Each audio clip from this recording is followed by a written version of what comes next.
Welcome back to the Digital Dialogue, everybody. My name's Josh, and today we have something really special for you. We have an ad industry veteran on both the publisher and ad tech side. Bob Regular with Infolinks, currently the CEO over there, is joining us today. Bob, to kick us off, would you mind sharing just a little bit about yourself and your history in the industry? Sure. So I've been in ad tech and digital advertising media for 23 years. It's really frightening to say that out loud. It sounds almost impossible, but I've been involved in it pretty meaningfully since the very beginning. And I built multiple SSPs, some DSP type products, been involved in exchanges, and I've also been a publisher, and still actually, frankly, I'm a publisher. So I've been in all parts of the universe of ad tech, martech, and love it. I think digital has been an incredible journey. I love it, so much fun. Love the people in it, the change, the evolution of it. You can't get bored. So today I'm owner and CEO of a wonderful company called Infolinks, which I did not found. I actually acquired it 3 years ago from a wonderful person who had put a lot of blood, sweat, and tears into building it. And, I acquired it because I saw, a tremendous asset that could be really built and grown. And, I could put a lot of love and care into it and build my next company that would be a lot of fun. So that's what I'm doing today. That's excellent. And we kind of talked about this before we press the record button here, but 23 years in the industry is a lifetime, realistically, especially how fast the industry moves. So could you take me back maybe to the beginning? What I think got your start in the industry? Again, you had your experience as a publisher and now the CEO of Infolinks, but what really got your foot in the door? So even to rewind a little further without boring you, so I'll go fast, is, I started after I jumped out of college from Penn State in 1995 into television as a producer director for CBS for Clear Channel Communications. And I did that for 3 years. And while I was there, I loved that job. I had a great time making documentaries and doing newscasts and stuff like that. I loved the content. I loved basically being a publisher. I love content creation. Right. And so I convinced the TV station at the time, would they be willing to let me build their website? And they didn't have a website. Nobody had a website. None of the TV stations had websites. They didn't believe in websites. They didn't think that it mattered. And they said, sure, if you want to do something like that, have at it, as long as you're doing it on your own time, your own dime, we don't care. So I built them their first website, and then I sort of figured out this old legacy AS400 content system, how to take the content out of the newsroom and publish it to the website. And then I figured out how do you move streaming video to the website. And since I was in charge of promotions, I could instruct the anchors of the newscast to promote the website and create TV commercials to promote the website. So I created this whole ecosystem in 1995, 96 around building a website for a local TV station network. And I had a great time. It was fantastic. I was doing design, I was writing content, I was writing code, I was having a great time. And so I basically learned to become a web developer. And I thought, you know what, this is probably a career. So I left, I created a web development company. And then I went on a spree of building websites and e-commerce sites for TV stations, as well as folks that sell product. And that ultimately got sold in the late 90s. And then I got sold to a large corporation, of which I went into. I did not last long. It was 4,000 employees, and I felt miserable. And I had to look up a directory to find somebody to call in the organization. I realized this didn't fit for me. So I left again, and I started with a new business that was going to put ads on websites, because I thought that could be a next big thing. So that was my first ad network. That was basically in 1998, called Conducent. And we just went down the journey of putting ads on applications and on websites. And back then you would literally, give them a banner, send it by email, right? With a click through. There was no JavaScript dynamic ad server technology in the mid 90s, and that eventually came. So anyway, to accelerate quickly, we built an ad network. The .com crash came. We all got in the fetal position and hugged under our desks for a long period of time. Our investors at the time actually said to us, we don't believe advertising on the internet is going to be a thing in the end. We would like our money back. Wow. It was really a belief that this was a fad and it's going to go away. So I blended that company into another ad network, which both of us were struggling at the time, and we let go a lot of team members. We shrunk the company. At the time, it was called Iridian, and we shrunk the company. And I bought a futon, and we moved into a 2-bedroom apartment in Manhattan, and started to rebuild. And we rebuilt that company to, you know, multi-million-dollar ad network, essentially. It did display and video. And during that journey, you know, I had a lot of amazing experiences. You know, when Google had just started, they decided they wanted to get into banners before they got into DoubleClick, and they wanted to figure out how do we do banners. Mm-hmm. So they actually came to us because we were a pretty large display network at the time, and said, you know, if we gave you banner code with search results in them, could you run them across your network, and we could experiment with what does those ads look like in banner units? Does it work? Right. We worked with Google for 6 months, pre-DoubleClick acquisition, you know, so you go back to those times, right? We were the first advertiser network on MySpace, which today is almost forgotten, right? Right. And, you know, I had the opportunity to speak with Zuckerberg and a couple of those folks back in the first year while they were still in the dorm room, saying, can we put banner ads on Facebook? And them saying, you know, only if it's got Mercedes or Nike, and only then. And me literally saying to them, which in retrospect looks insane, but me saying to them, who are you to deserve Nike and Mercedes ads? Right. You know, we're going to end up putting Punch the Monkey ads on you because you guys are nothing yet. We have to build you up, right? And them saying it's not good enough and dismissing us. So, you know, I've had all these kind of crazy journeys along the way. And ultimately, the businesses get sold along the way. And we did, you know, we entered into programmatic with Right Media. I was the first seat holder working with Mike Walrath and Brian O'Kelly at the time when they launched Right Media to do programmatic for the first time. So the first RTB and the first programmatic. And then, you know, I left these conglomerations of companies that were VC funded and, you know, we had raised money. And I started my own in 2007 called Katera Media. And that was essentially a programmatic display, what I'd call a network, which is a bad term today. But ultimately, as an old timer in this and all the other old timers in this that have been around, we consider basically everything ad networks, right? Right. You network things together, they're ad networks, demand, supply, what have you. And I started Katera, and I thought, what a great compliment if I could be a publisher as well. So I acquired a industry publication called Adotas at the time, which was basically a trade magazine for ad tech. And I started banging out articles. I was having a great time because I, you know, was an expert in space. I knew the space really well. I was in love with it. And I was writing 2-3 articles, you know, a day and sort of seeing what drives traffic and what ultimately drives engagement and what makes this work. So while I was building the network and working with publishers and advertisers and stringing together the programmatic ecosystem, I was also writing and building pages and what have you around Adotas. So learning that side of it, I realized publishing is very hard and very hard. And I built a great appreciation and empathy for publishing and what it means. And it helped me a lot in how do you build an SSP ultimately that works for publishers and helps publishers achieve what they need to achieve. So I can talk to publishers and relate and understand their needs, right? And, you know, over that time, Katera, I transformed into a public company. I did some acquisitions, M&As.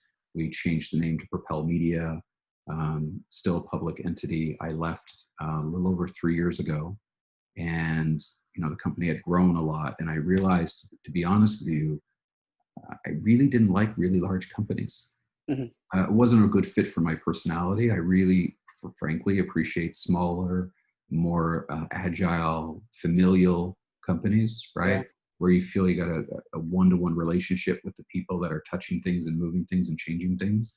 And I really enjoyed that period of Katera. And so I decided I wanted to go back. So I was looking for a company to acquire that I could do that again.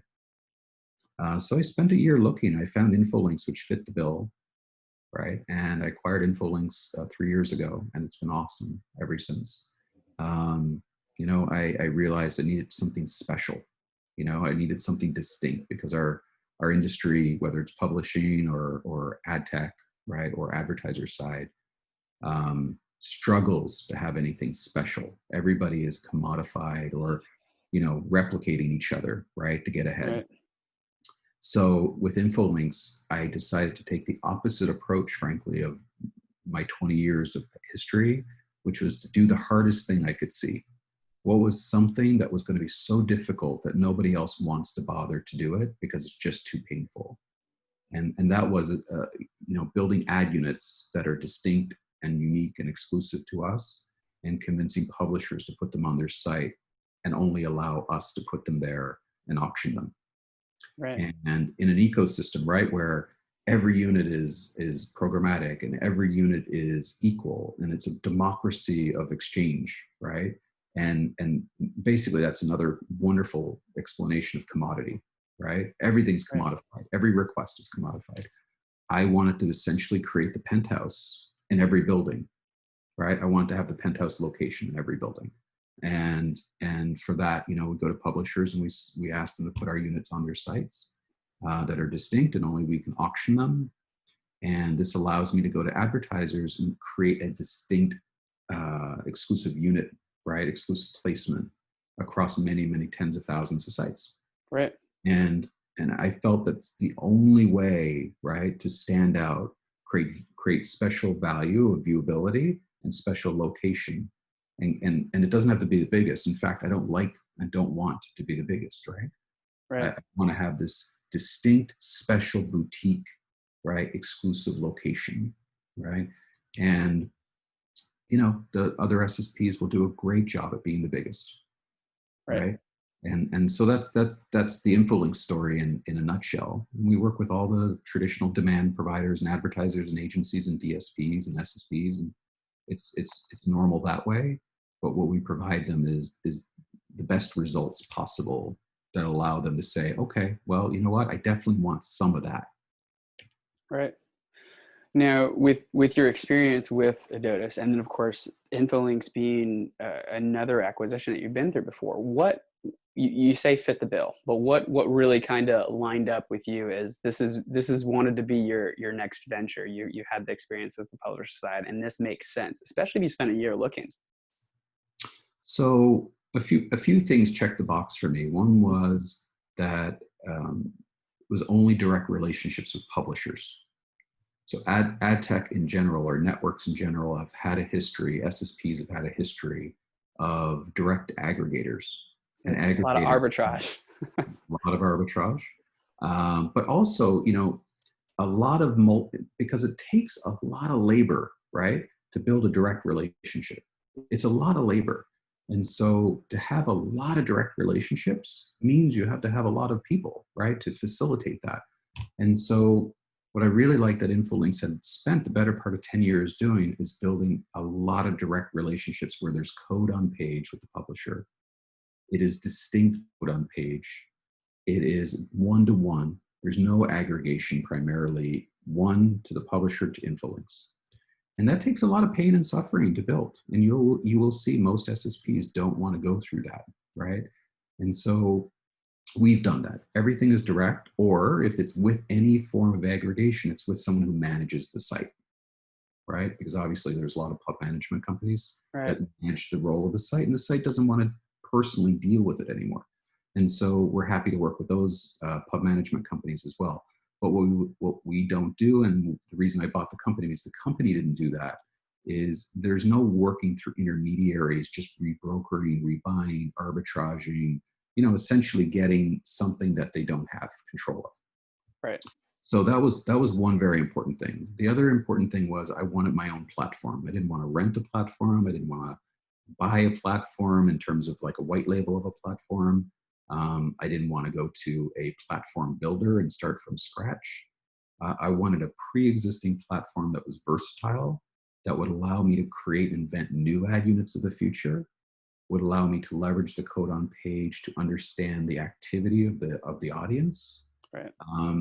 Because one thing that I've seen in the 23 years is what's important to the advertiser and the needs of advertisers shift with time, Right. right?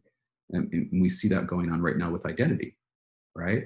And Perfect cookies. example. And there's lots of, I've seen when contextual was the biggest thing ever, right? The most amazing technology ever was contextual. And then contextual is worthless. It's got to be third-party data audiences. Okay, well, okay, fair enough. Now we're going back to contextual and email identity. And Right.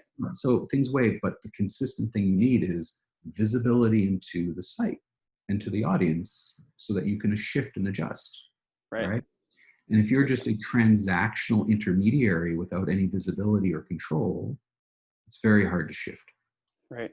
So that gave us, the platform gives us that ability.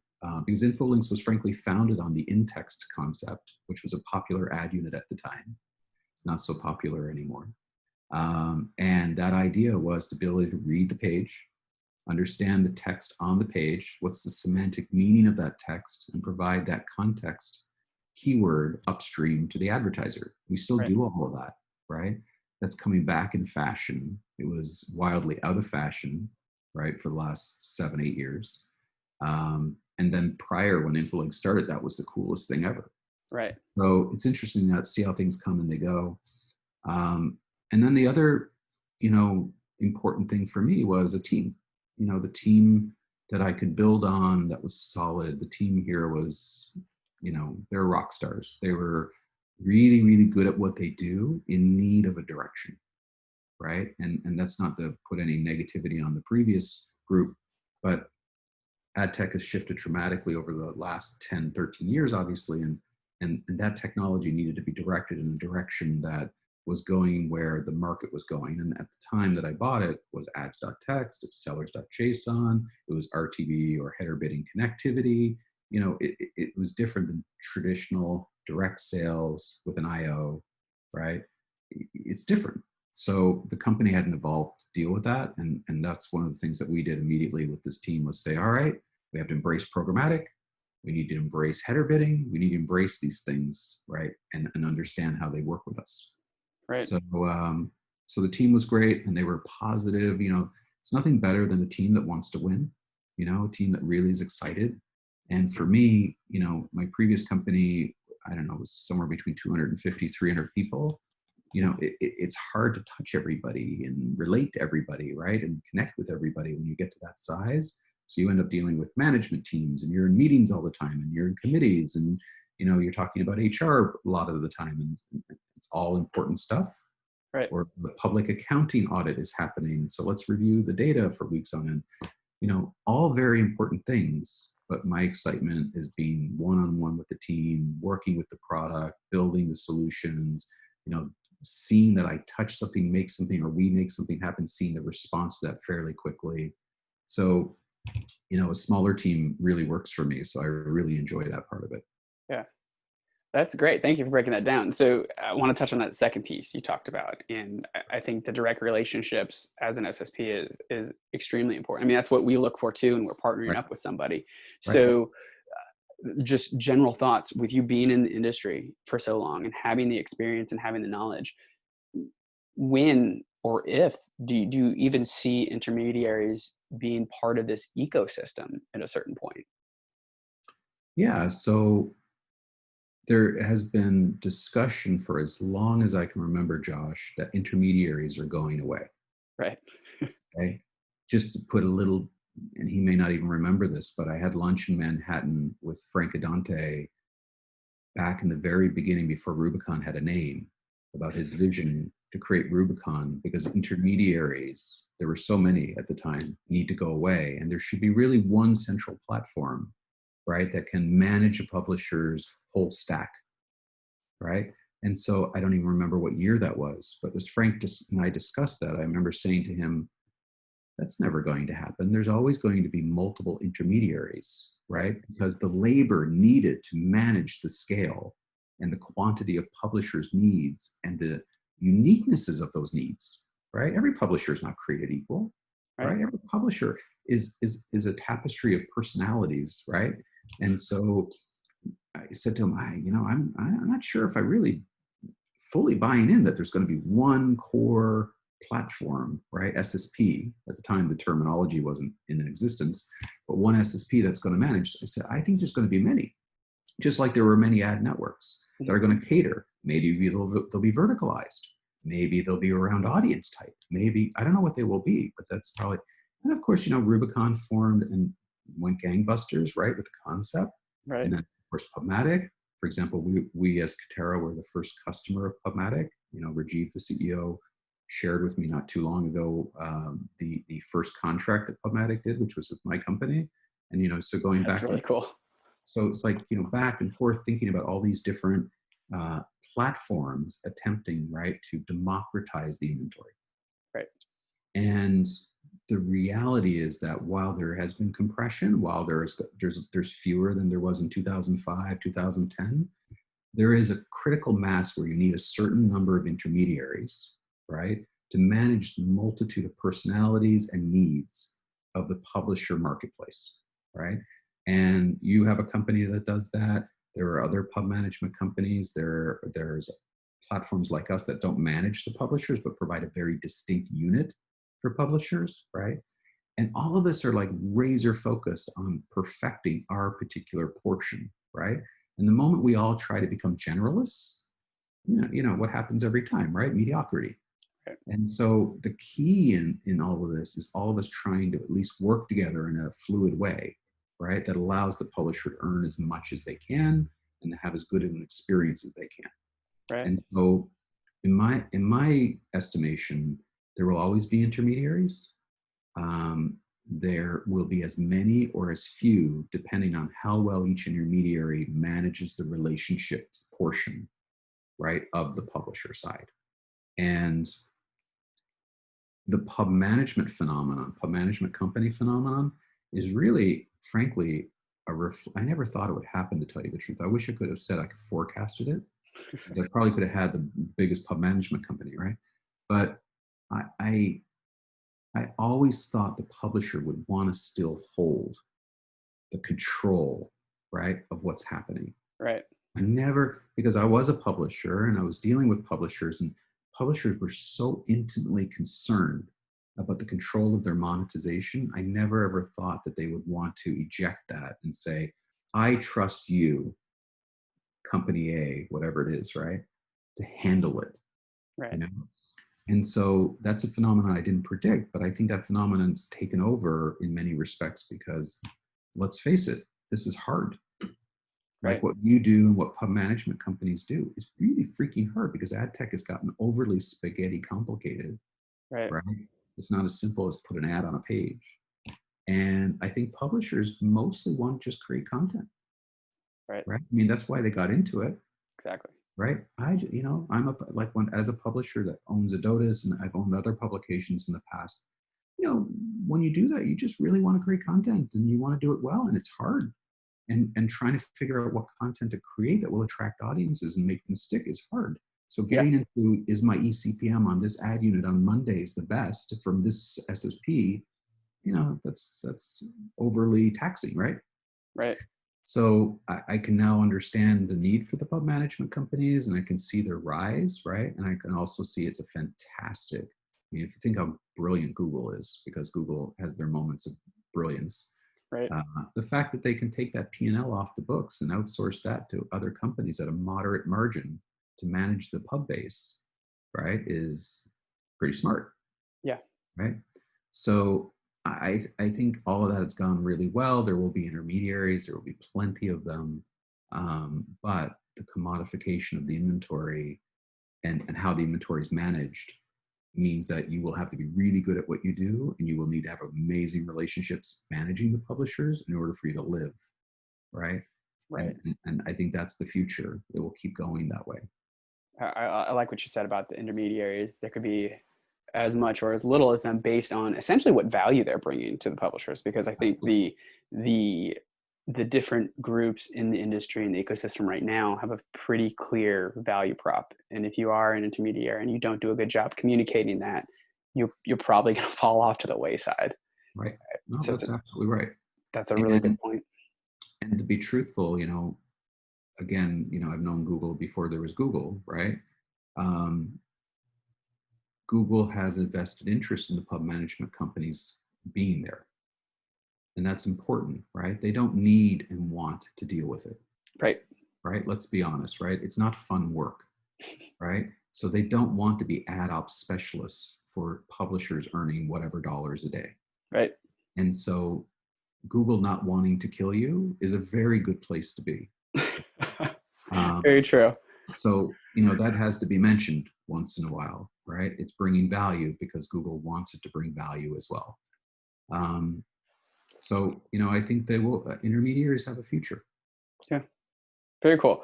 Well, so you really pulled on the publisher heartstrings. I think you touched on the complications of what I think a lot of publishers have to deal with on a daily basis. Even some of the larger ones too that have a let's just call it a programmatic team that's dealing with it. It's still complicated at the end of the day. Right. So if you could try to distill down all the knowledge you have into a piece, maybe two pieces of advice for publishers navigating this industry right now, what would you share? Sure. So I see it as a David and Goliath most of the time for a publisher fight between commodification and value, creating true value. It's like this cliche of red ocean, blue ocean kind of thing. Right. And what I mean by that is the publisher is trying to earn maximum value, understandably, in order for them to exist. And advertisers and the advertising ecosystem, just in its essence, is trying to lower what it pays the publisher, right? And get more for less. It's Right. just normal everyday economics. It's not sinister. It's not a conspiracy, right? It's just, if you're Procter and Gamble and you can buy the New York Times for less, you would like to, right? Right. Okay. So you have this battle all the time, forever and more, and you always will have this battle, right? I want to give you less and I need to get more, because the price of content is what it is. And so that fight that goes on is a hard one to resist, to going into mass commodification of content, right? Which is how many stories of the same topic can you have and hope that Google News is going to pick up yours? How many, right, celebrity stories? How many, you know, arbitraged content stories can you have, right? Right. And so there is a saturation point. And I think that that battle for publishers is you really, really have to pick which side of that reality you're going to be on and be really good at it. What I mean by that is, if you're going to pump out 10,000 stories a month that are essentially clickbaity, eye candy, right, passive content, then fine, that has a place in the world. There's, as we know, there's plenty of consumers that want to consume that, right? Right. And do it well, and be really good at acquiring traffic and exploiting what people want, which is just some entertainment for a moment, right? Be amazing at it. And if you want to be an amazing content producer, right, of depth and substantial significance with research and so on and so forth, then do it really, really well, right? Because you too will find your audience, right? Because you deserve it, right? But this mediocrity of let's do both and not do them very well and then be confused why I don't have an audience, right? Yeah. I see that a lot, right? So my two pearls of wisdom, or my first pearl of wisdom, if I could call it that, is pick what you are. A bit cliche, but pick what you are. Yeah. Be really, really good at it, right? And figure it out. Don't be mediocre, because the ad tech systems, the advertisers, the traffic sources, the aggregated news sources, everybody that sends traffic and everybody that buys traffic can smell mediocrity, and they will pay you mediocre value for it. Very good point. Yes. Right? Period. So that's that. And then from an ad tech perspective, how do you monetize maximum levels? You know, the reality is that's a floating, ongoing, adjusting dynamic, right? You know, you yield manage your ad tech stack to the best of its ability, whether that's a pub management company or it's you doing it, leveraging your own data to its maximum capacity. I mean, you know, I can sound like a buzzword generator, right? It's not a problem. But ultimately, every ad impression you want to make as much money for, right? And hopefully you're either partnered with someone or you do it internally well, right? So there's that.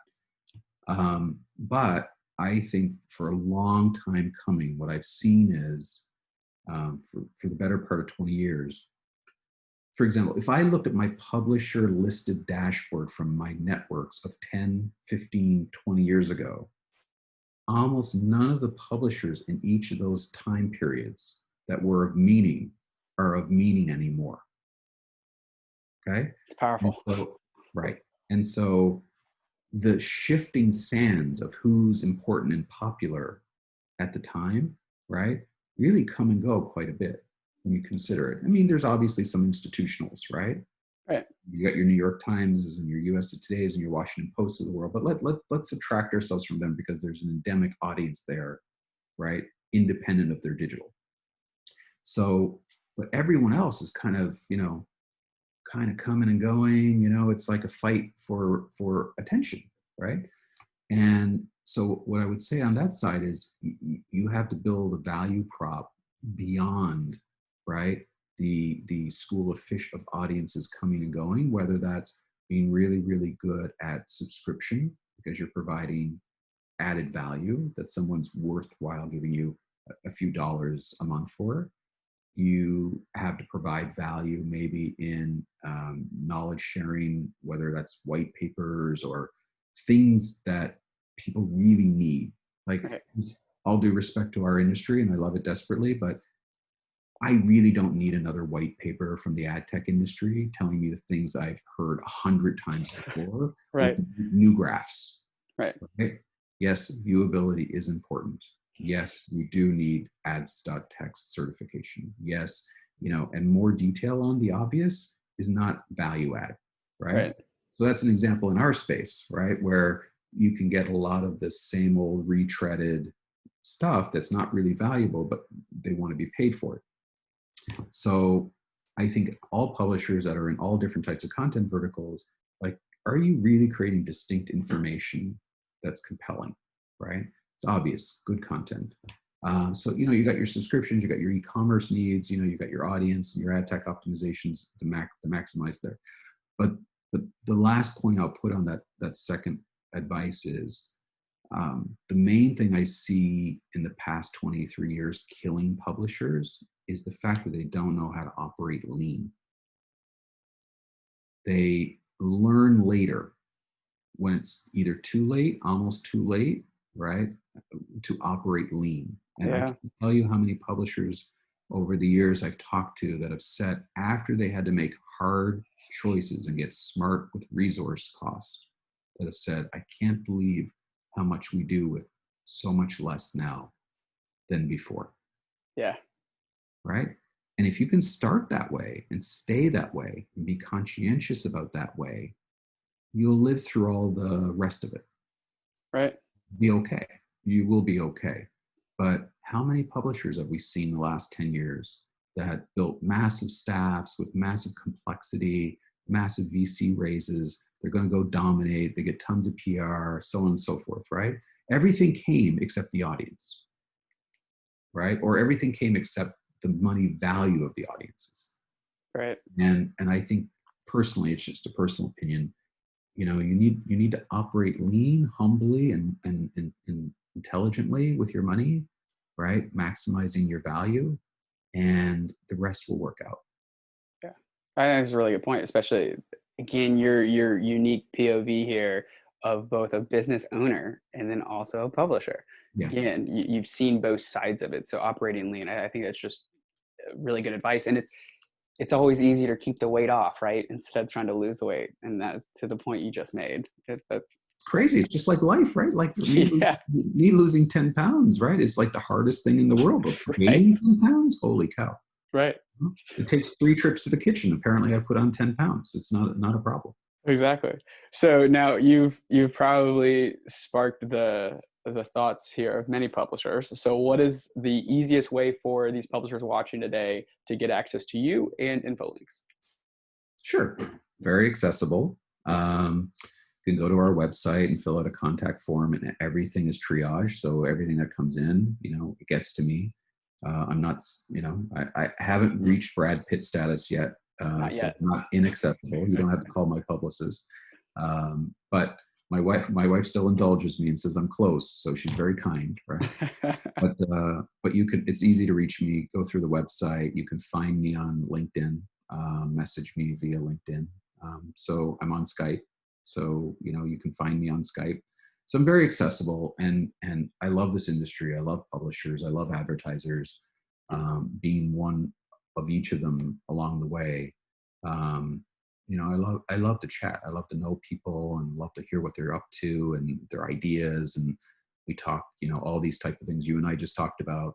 We shoot the shit basically, right? And Yeah, it's of great. course. I love it. I love it. I enjoy it. And if there's something I can share with them that helps, I think that's the best gift you can give people, is just being helpful, right? And um, there's an old expression, right? There's nothing new under the sun. There really isn't, right? There are solutions to almost everything in one form or another. And if I can chat with people and offer them a tidbit of something, and vice versa, then it's wonderful. Yeah, It's accessible. that's excellent. Well, thank you, Bob. Everybody, thank you for stopping in to watch the diDNA dialogue today. If you have questions, comments, anything you want to share, and maybe something you want to see on the next one, go ahead and leave a comment below. Thanks again, Bob, for joining the show. Thank you, Josh. Appreciate it.